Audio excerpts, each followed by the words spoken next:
யாகு, உங்களுடைய நிறைவு கருத்து, திமுக முன்னுள்ள சவால் எதிர்கொள்வது எப்படி? ரொம்ப சுருக்கமா உங்க பார்வை. சுருக்கமாக சொல்கிறேன்.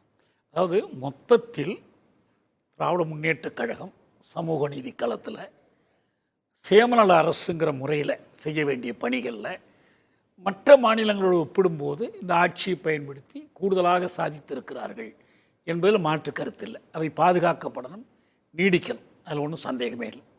இன்னொரு பக்கம் பார்த்திங்கன்னா அவங்களுடைய லட்சிய குறிக்கோள் என்ற அடிப்படையிலேருந்து பார்த்திங்கன்னா ஒரு உதாரணத்தை நான் சொல்கிறேன். மொழிக் கொள்கை அவங்களுக்கு ரொம்ப முக்கியமானது.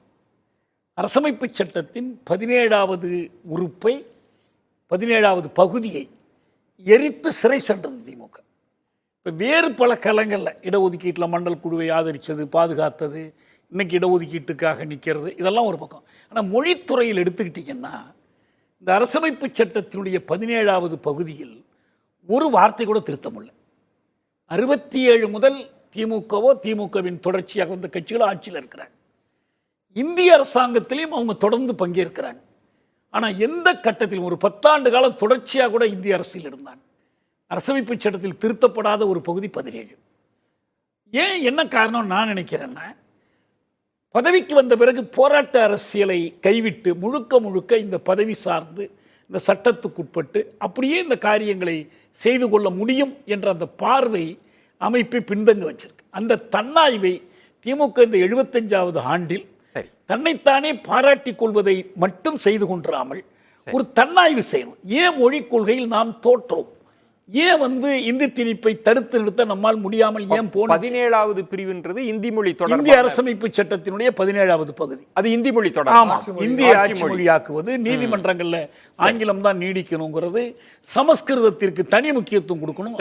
இது எல்லாமே அந்த 17வது இதுக்குள்ளதான் இருக்கு.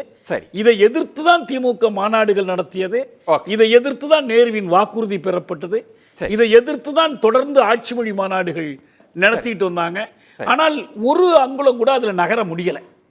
ஆட்சி பொறுப்பில் இருந்தாலும் முடியல.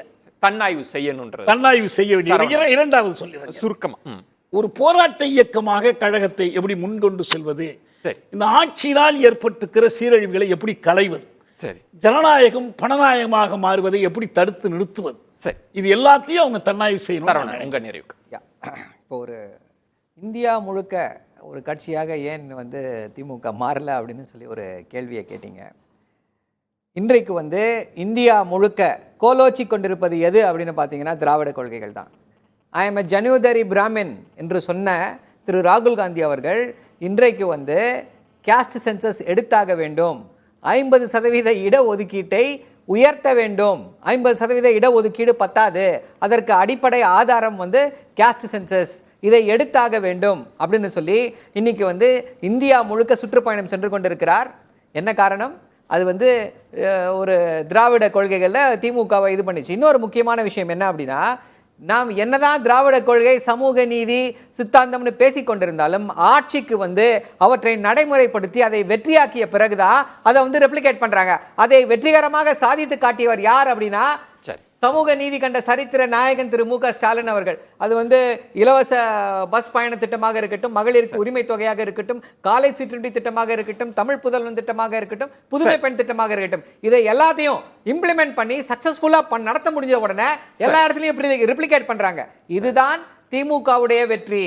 இதுதான் இந்த 75 years of contribution ஒரு நட்ஷெல்ல சொல்லணும்னா சக்சஸ்ஃபுல் இம்ப்ளிமெண்டேஷன். நன்றி. ஒரு 75 ஆண்டு கால ஒரு பயணம், அதற்குள் இருக்கிற விமர்சனங்கள், போராட்டங்கள், சாதனைகள் அப்படின்னு ஒரு 40 நிமிடத்திற்குள் பேசிட முடியாது. நிகழ்ச்சியின் இப்பகுதியை இணைந்து வழங்குவோர் V-Guard